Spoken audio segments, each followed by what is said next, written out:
Okay, I'm back now with Chapter 10, Liberty and Immigration. So he says, I seldom get angry at people who are in our country illegally. They're simply doing what our system so strongly encourages them to do, and they almost always come to the United States to seek better lives for themselves and their families, just as our ancestors did. Few people come here to take advantage of our welfare system.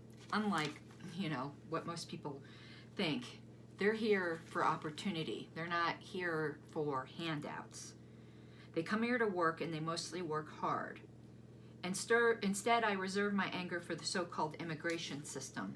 And this I'm not alone, because virtually no one stands up for it.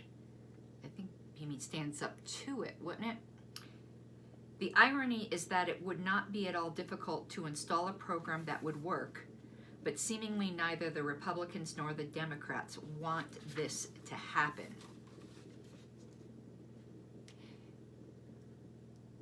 Okay, sometimes I'm not sure what they want or don't want. All I know is the reality that what we have doesn't work. He says, I, through no effort of my own, was truly blessed to be born in the U.S. Many people who are not so fortunate have sought to come to this country to pursue a better life for themselves and their children, and they should be allowed to do so. Now, here's where I will part ways, because it just opens the door to government overreach. That means that after a meaningful background check, a lot of these countries don't keep records. And what does that mean? For issues involving things like criminality, what if they've already served their sentence? Mental health. So where does that end? And possible terrorist sympathies? Libertarians have just been called potential terrorists. Any immigrants who show they can support themselves should be allowed to live in our country and do so. How do they show they can support themselves? And if they can support their families, they should be allowed to bring them along. So you'd break up families. I don't know. This whole paragraph just seems too much like conservative talking points, to be honest with you. So what is the resolution? Politicians will tell you the choice is yours. The construction of a wall or alternatively open borders. Neither of these proposals will contribute to good results or long-lasting immigration reform. Beg to differ. We were open borders for a very long time, and I don't see why we couldn't be now.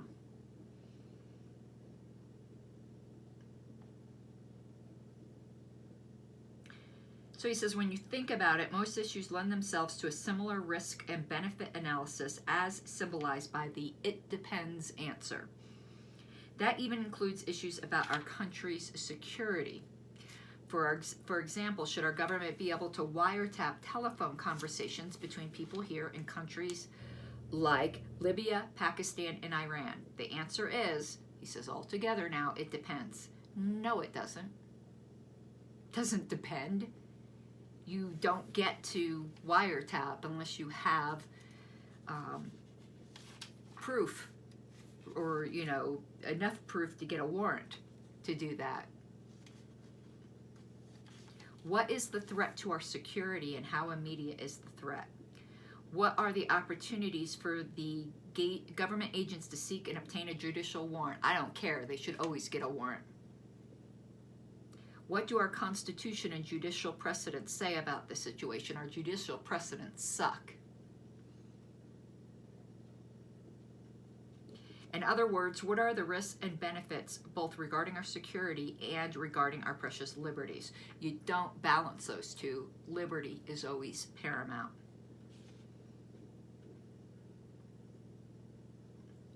So here are 3 steps to reform. First, this failed system will never be changed until the federal government has the incentive to change it. That can be accomplished by requiring the federal government to pay for the governmental costs of people here illegally. The federal government makes no money on its own. Saying the federal government must pay means we must pay. Second, we should decide how many people can enter our country to work and for what period of time they can stay. What if some employer here wants to employ them for as amount of time as they damn well please? What say of that is yours? Then we should create a workers program that allows immigrants to have something like an orange card that will allow them to work here legally during a specified period of time. This would be similar to our former Bracero program and would be in addition to our present resident alien and naturalization programs. Other than providing schooling and truly emergency medical care, there would be no welfare involved. Well, schooling is huge, but the government shouldn't be involved in that, but anyway.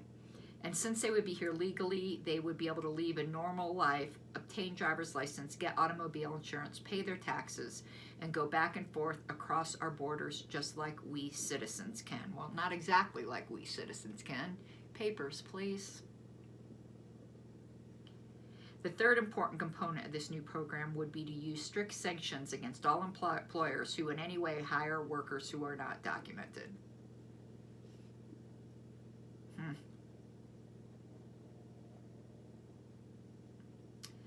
Thus, those who do not have proper identification would increasingly have trouble finding work, so they'd soon probably go elsewhere. No, it doesn't work now, does it? I'm sorry, that just doesn't work.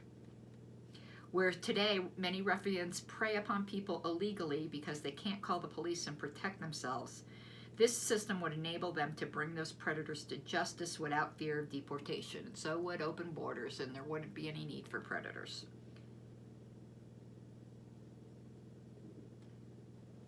And then there is the question about whether the 14th Amendment should confer automatic citizenship upon all babies born within our borders. The applicable language cited for that result is all persons born or naturalized in the United States and subject to the jurisdiction thereof are citizens of the United States. Up until now, this provision has been interpreted to stand for automatic citizenship, but the interpretation should be re-examined.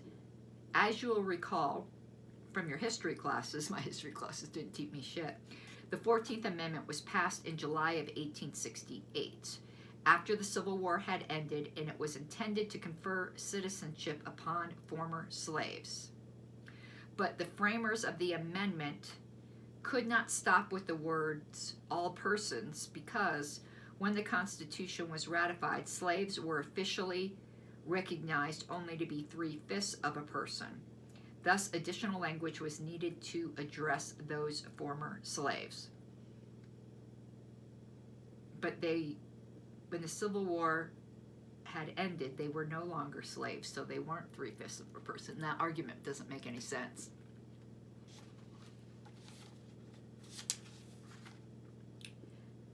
Says, if you ask the framers if they meant automatic citizenship upon a baby who was on an airplane flying from Mexico City to Toronto but was born when the plane was refueling in St. Louis, how often does that happen?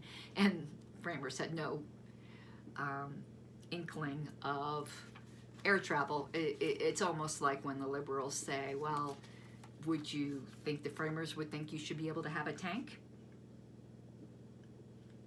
And he says their response would be, what, are you crazy? I don't think so. And they would also give you the same answer if asked about children born in our country to parents who are here illegally. I doubt that. Why? We had open borders back then. Then, after pondering the situation further, the framers would say, we already addressed these issues in the amendment itself by inserting the clause, subject to the jurisdiction thereof. If we had meant literally anyone born here would become a citizen, we would have left that clause out. Okay. He says, and here's the answer. If a citizen of Japan is arrested here while on vacation, he doesn't call our embassy. Because why would he call? We don't have an embassy here because we're here. You don't need an embassy. We have embassies overseas, so that sentence made no sense. He calls the Japanese embassy because he is still subject to the jurisdiction of Japan, even though his physical presence is here. But he's also subject to the jurisdiction here, or he couldn't be arrested. Thus, the 14th Amendment does not need to be amended, just correctly interpreted. Reinterpretation is not something to be done lightly, but it has happened before, and he goes about Brown versus Board of Education. The overturning of the abysmal separate but equal clause, or ruling. No, I totally disagree here.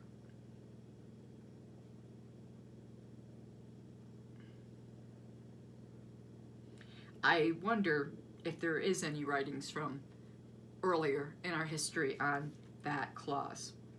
I'd be interested in that. And that was the most interesting part of the chapter. I don't agree with that, but it was certainly interesting. It was an argument I hadn't heard before.